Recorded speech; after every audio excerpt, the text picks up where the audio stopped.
Class 7th History Chapter 2 New Kings and Kingdoms.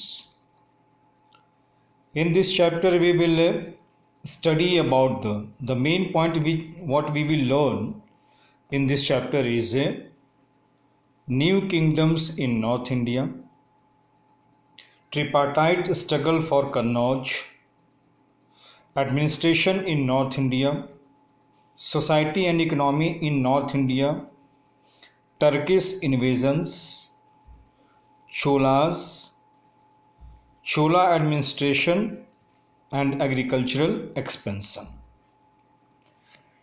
New kings and kingdoms. In this chapter we will discuss the period between 700 and 1200 AD. And in this AD, we will discuss about the regional kingdoms which emerged in North and South India. These regional kingdoms were in constant warfare with one another to gain control over neighboring territories and conquer strategic regions. तो ये जो period है 700 से लेकर के 1200 तक का, जो कि initial phase of medieval India कहा जाता है, इसमें नॉर्थ इंडिया और साउथ इंडिया के छोटे किंगडम, रीजनल किंगडम के बारे में हम लोग पढ़ेंगे। और ये जो रीजनल किंगडम थे, छोटे छोटे किंगडम्स थे, ये लगातार अपनी लड़ाई में ही लगे रहते थे, इसलिए कि ये लोग अपने राज्य को विस्तार देने के लिए एक दूसरे पे आक्रमण करना इनका सिलसिला जारी रहता था। अब राइज ऑफ न्यू किंगडम्स, जितने भी छोटे छोटे किंगडम होते हैं वो सब जब आपस में लड़ते हैं तो उसके बाद कोई ऐसा किंगडम होता है जो एक पर्टिकुलर एरिया का सबसे बड़ा किंगडम हो जाता है, एरिया वाइज। जैसे यहाँ पर भी हम लोग ये 3 किंगडम के बारे में बात करेंगे, जो वेस्टर्न इंडिया, ईस्टर्न इंडिया और सेंट्रल इंडिया के मोस्ट पावरफुल किंगडम थे। तो वेस्टर्न इंडिया में जो मोस्ट पावरफुल किंगडम के रूप में इमर्ज किया, they were Pratiharas. Pratiharas, who were also known as Gurjar Pratiharas, they were dominated Western India and Upper Gangetic Valley। यहाँ तक कि उन लोगों ने अपना किंगडम में मारवाड़ में स्थापित किया। नागभट्ट फर्स्ट, जो 750 से 780 तक थे राजा इससे प्रतिहार वंश के, उन्होंने मालवा पे और भरूच पे हमला किया, उसे जीता। उन्होंने अरबों को हरा करके मालवा पे कब्जा किया। इसके बाद में 836 से 890 सी के बीच में मिहिर भोज प्रतिहार राजा बने, जो बहुत ही पावरफुल थे। और प्रतिहार राजा मिहिर भोज ने अपने टेरिटरी को काफ़ी दूर तक फैलाया, पंजाब, अवध, मालवा और गुजरात। उन्होंने कन्नौज को अपनी राजधानी बनाया। और प्रतिहार 12th सेंचुरी के एंड होते होते तक डिक्लाइन करने लगे, क्योंकि हमेशा से ये देखा गया है कि किसी भी किंगडम में डिक्लाइन करने की जो प्रवृत्ति होती है वो तब होती है जब पिछले कई पीढ़ी से बहुत शक्तिशाली राजा आ रहे थे, लेकिन कभी किसी पीढ़ी में अगर कमज़ोर राजा हो जाता है तो वह अपनी पूरी टेरिटरी को कंट्रोल नहीं कर पाता है, उसे सेफ्टी नहीं दे पाता है। नतीजा ये होता है कि दूसरा किंगडम उसके ऊपर में हमला करके और फिर उसको वो जीत लेता है। नाउ पालास भारत के पूर्वी हिस्सों के शासक थे उस पीरियड में। इनके अंतर्गत आज का बंगाल, बिहार, पार्ट्स ऑफ ओडिशा और नेपाल, ये राज्य इनके कब्जे में आते थे। पाल रूलर्स भी अपने टेरिटरी को एक्सपेंड करने के लिए युद्ध कर रहे थे। उसी युद्ध करने के दौरान में इनका सामना होता है प्रतिहाराज एंड राष्ट्रकूटास से। पाल डायनेस्टी के जो प्रोमिनेंट रूलर्स रहे हैं उनमें एक देवपाल और दूसरा Mahipal first.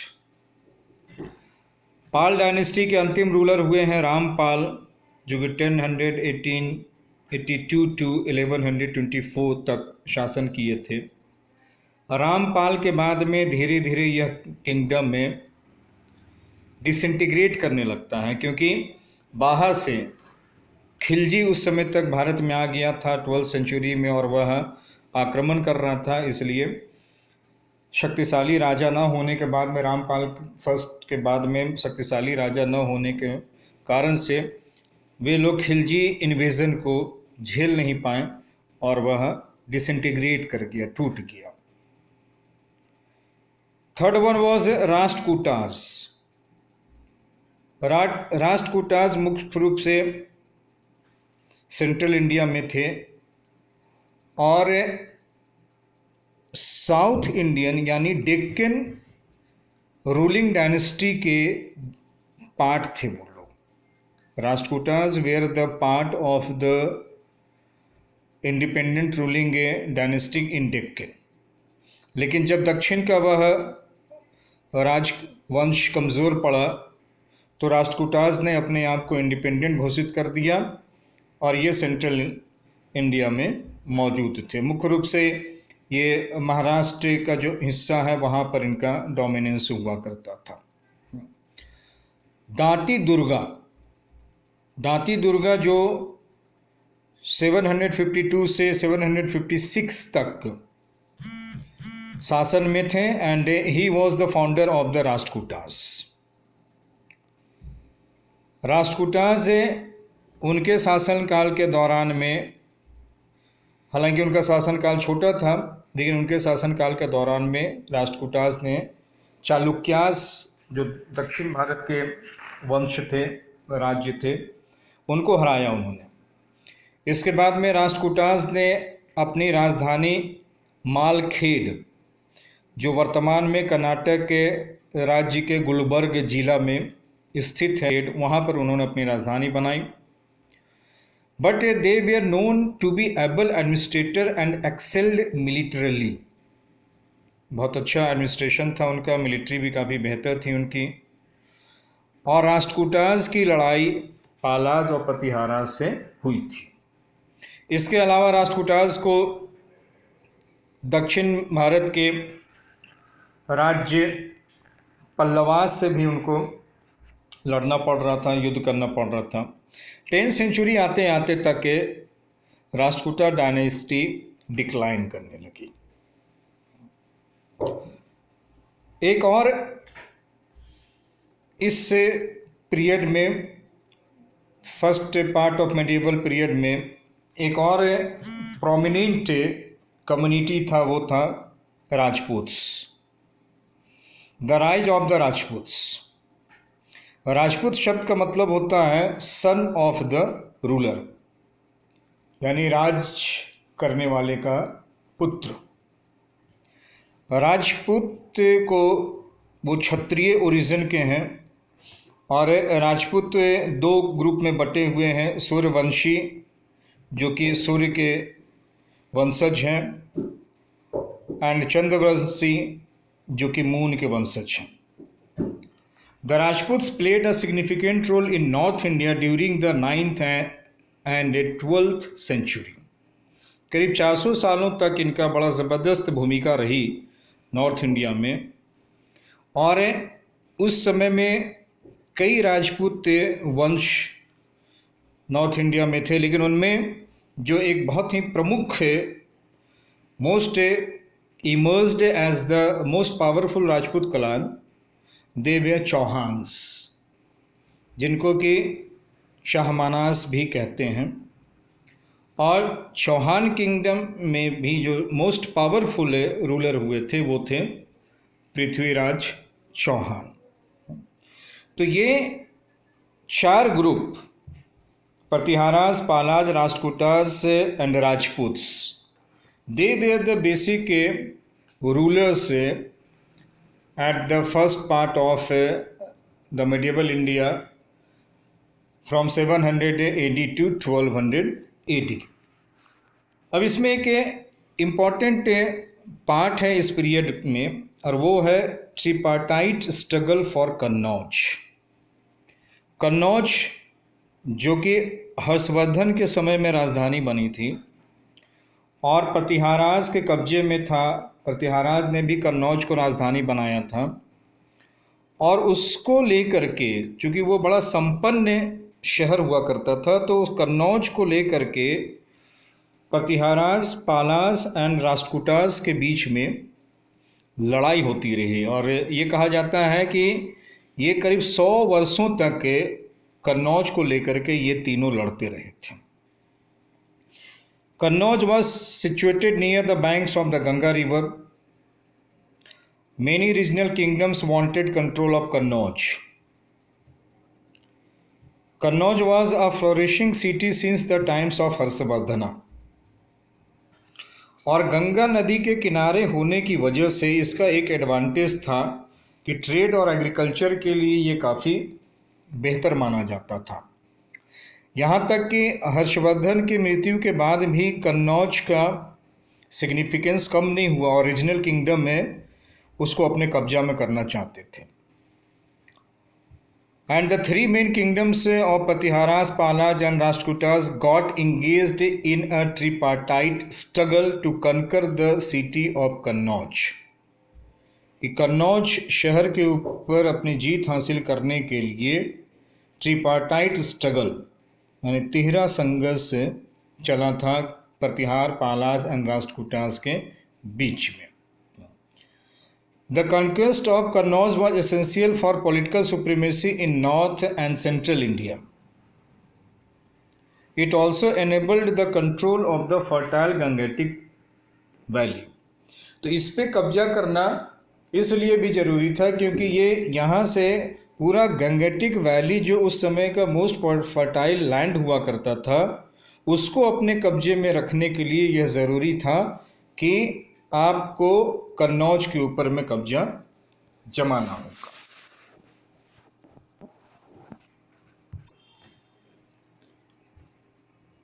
Administration in north India, यानी ये जो किंगडम्स थे इनका प्रशासन कैसे चलता था।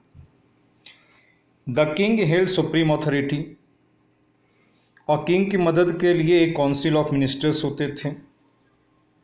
And king was also the commander in chief of the army. इस पीरियड में किंग का पावर थोड़ा सा कमज़ोर हुआ क्योंकि किंग फ्यूडल लॉर्ड्स को, जिनको सामंता कहते हैं, उनको उन्होंने पावर ज़्यादा दिया। अब ये फ्यूडल लॉर्ड्स या सामंत कौन होते थे? तो सैलरी देने की जगह पर किंग अपने मजबूत सैनिकों को या सामंतों को ज़मीन दे दिया करते थे। और सामंत का मेन फंक्शन ये होता था कि वह at the time of war they have to provide military assistance to king। लेकिन इसका एक दूसरा नुकसान है किंग को ये होता था कि जैसे ही सामंतों को ये लगता था कि अब किंग कमज़ोर हो रहा है या कोई पीढ़ी का राजा कमज़ोर हो गया, तो they declared themselves as independent also. जैसे Rashtrakutas were the feudatories of Chalukyas.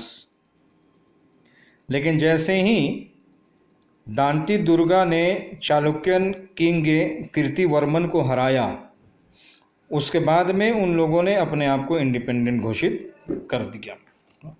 इसके बाद जो अन्य दूसरे अधिकारी होते थे जो कि राजा को मदद करते थे काम करने में, एडमिनिस्ट्रेशन में उसमें होते थे सांधी विग्राहिका, सांधी विग्राहिका जिसको फॉरेन मिनिस्टर कहा जाता है, भंद गार्हिका जिनको officer of the government store कहा जाता है, भंडार ग्राहिका।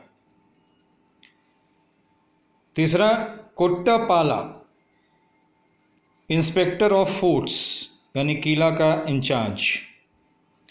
एंड अक्ष पट्टालिका, ये रेवेन्यू मिनिस्टर यानी वित्त मंत्री ये होते थे। एंड राजपुरोहिता यानी रॉयल प्रीस्ट, यानी जो राजकीय पुरोहित होते थे उन्हें राजपुरोहित कहा जाता था। जो उनका पूरा किंगडम होता था वो किंगडम में भुक्तीस, जिसे आज हम लोग प्रोविंस कहते हैं, उसमें वो बटा हुआ होता था। इसके बाद में वो भुक्तीस या प्रोविंस से फिर फर्दर डिवाइडेड होता था विश्यास में, और एक भुक्ति को यानी एक राज्य को संभालने के लिए एक गवर्नर को अपॉइंट किया जाता था, और विश्यास को लुक आफ्टर करने के लिए विश्वपति हुआ करता था।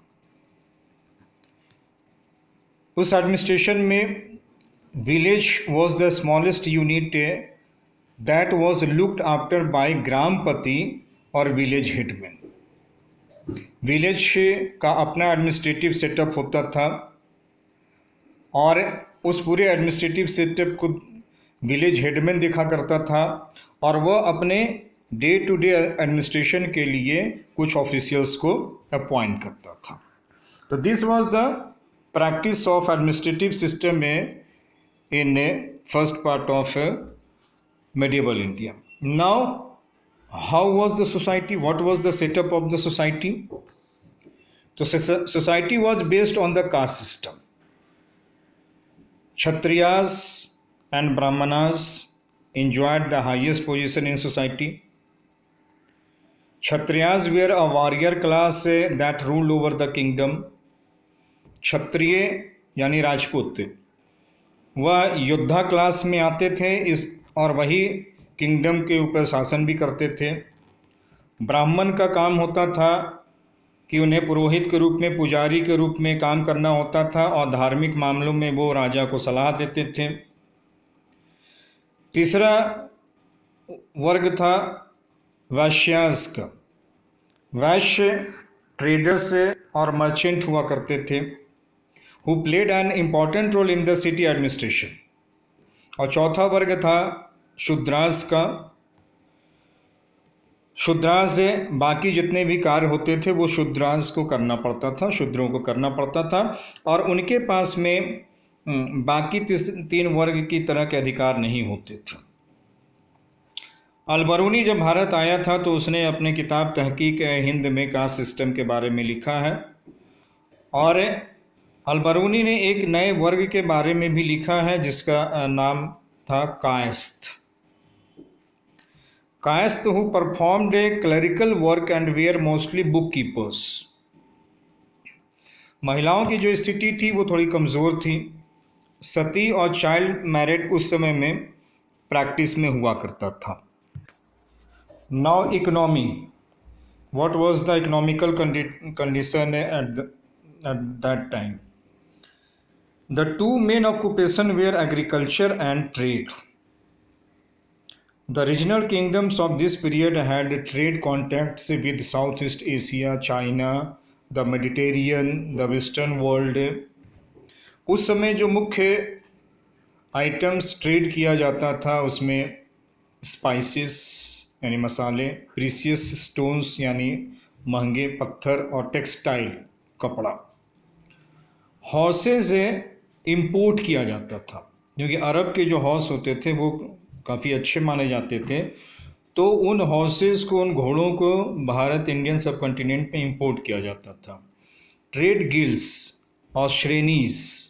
ट्रेड गिल्ड यानी ट्रेड एसोसिएशन, व्यापारियों का अपना समूह, अपना संघ होता था, अपना ग्रुप होता था, वो इस्टेब्लिश किया जाता था जिससे कि ट्रेड को रेगुलेट किया जा सके।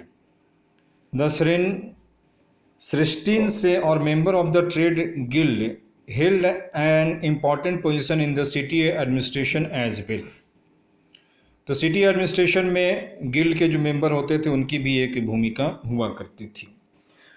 तो उस पीरियड का administrative, social and economic condition के बारे में ये डिटेल आया। अब this was the time when in India Turkish invasions were started. Harshavardhana की मृत्यु के बाद में, चूंकि हर्षवर्धन एक मजबूत राजा थे, उनकी मृत्यु के बाद में भारत में एक पॉलिटिकल अनरेस्ट, पॉलिटिकल इनस्टेबिलिटी का टाइम आया और उसका नतीजा ये हुआ कि a large number of small kingdoms declared their independence. अब टर्क्स यानी तुर्की के लोग, they started showing interest in the Indian subcontinent around 11th century. Mahmud of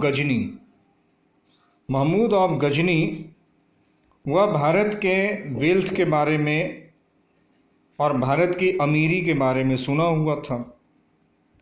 so he decided to invade the Indian subcontinent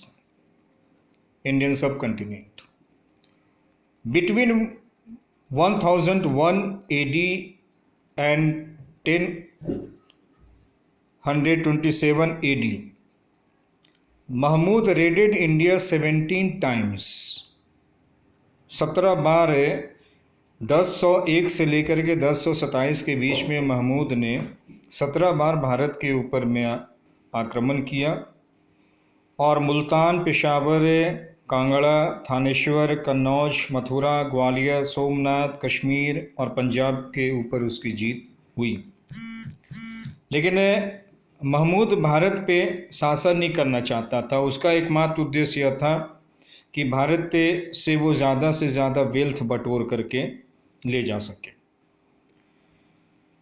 बहुत सारे उस समय में महमूद के दरबार के राइटर थे जिन्होंने कि भारत के बारे में लिखा। उसमें अलबरूनी भी एक था जिसने कि क्वी-ए-हिंद नामक किताब में भारत के बारे में लिखा।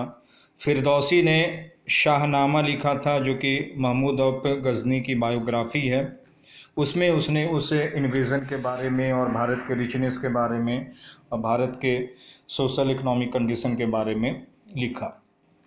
लेकिन महमूद ऑफ गजनी के मरने के बाद में फिर जो महमूद के सक्सेसर हुए उनका भारत में इंटरेस्ट नहीं था। लेकिन महमूद ऑफ गजनी ने भारत पे आक्रमण करने का एक रास्ता ढूंढ दिया था। एक कमज़ोर कड़ी उसने सेंट्रल एशिया के लोगों को दिखा दिया था। 1150 ईस्वी में जब गजनवीड एम्पायर के ऊपर घोरिड्स, जो घोर किंगडम के थे, जो आज के अफ़गानिस्तान का एक हिस्सा है, तो घोर राजाओं ने गजनी एम्पायर के ऊपर हमला किया और 1187 ईस्वी में लाहौर, जो कि गजनीवैड्स का एक मोस्ट स्ट्रॉन्ग होल्ड पार्ट था लाहौर, उसके ऊपर मोहम्मद गोरी ने आक्रमण करके उसे जीत लिया। अब मोहम्मद गोरी की इच्छा हुई कि वह भारत की तरफ में मूव करे, लेकिन मोहम्मद गोरी भारत में शासन करना चाहता था। महमूद ऑफ गजनी जो है वह भारत के वेल्थ को लेकर के इंटरेस्टेड था, लेकिन मोहम्मद गोरी भारत के ऊपर शासन करना चाहता था। और जिस समय मोहम्मद गोरी भारत पर आक्रमण करने के लिए आया, उस समय में भारत के नॉर्थ इंडिया में जो मोस्ट पावरफुल राजा थे वो पृथ्वीराज चौहान थे। पृथ्वीराज चौहान का मिलिट्री अचीवमेंट में उस समय में महोबा, बुंदेलखंड, गुजरात, ये सब पृथ्वीराज चौहान के शासन में आता था। पृथ्वीराज चौहान का मिलिट्री सक्सेस काफ़ी बड़ा था, जिसे कि उनके दरबारी कवि और मित्र चंद्र बरदाई ने पृथ्वीराज रासो नामक किताब में लिखा है। मोहम्मद गौरी के साथ में पृथ्वीराज चौहान की 2 लड़ाई होती है, जिसको बैटल ऑफ तराइन के नाम से जाना जाता है। और पहली लड़ाई में पृथ्वीराज चौहान जीत जाते हैं। मोहम्मद गौरी बैटलफील्ड छोड़ करके भागता है। पृथ्वीराज चौहान को कहा जाता है कि आप उसको पकड़ के मार दीजिए, लेकिन पृथ्वीराज चौहान छोड़ देते हैं। लेकिन फिर जब सेकेंड बैटल ऑफ तराइन होता है तो उसमें पृथ्वीराज चौहान हार जाते हैं, और हारने के बाद में फिर उनके हाथ से वह शासन चला जाता है। मोहम्मद गौरी का कब्जा हो जाता है भारत के नॉर्थ इंडिया वाले हिस्से में, और मोहम्मद गौरी भारत से को छोड़ करके वापस अफ़गानिस्तान की तरफ में जाता है, और यहाँ पर वह अपने पीछे अपने स्लेव्स को यानी अपने गुलामों को छोड़ जाता है, वो गवर्नर बना करके, जो उसके बिहाफ में यहाँ पर मोहम्मद गौरी के राज को देखेंगे। तो this is the first part of this chapter, जिसमें कि नॉर्थ इंडिया के बारे में चर्चा की गई, जो चैप्टर का नाम है न्यू किंग्स एंड किंगडम्स। और चैप्टर शुरू करते समय हमने जिक्र किया था north India and south India के बारे में। तो उसमें नॉर्थ इंडिया के बारे में ये चर्चा हुई, और अब अगले क्लास में हम लोग साउथ इंडिया के रूल के बारे में चर्चा करेंगे, जिसमें मुख्य रूप से चोलाज हैं और उनका एडमिनिस्ट्रेशन है और उनका सोशल इकोनॉमिकल कंडीशन कैसा था उसके बारे में चर्चा करेंगे। तो ये अगले क्लास में हमें इसके सेकेंड पार्ट है, यानी south India Kings and kingdom के बारे में चर्चा होगा।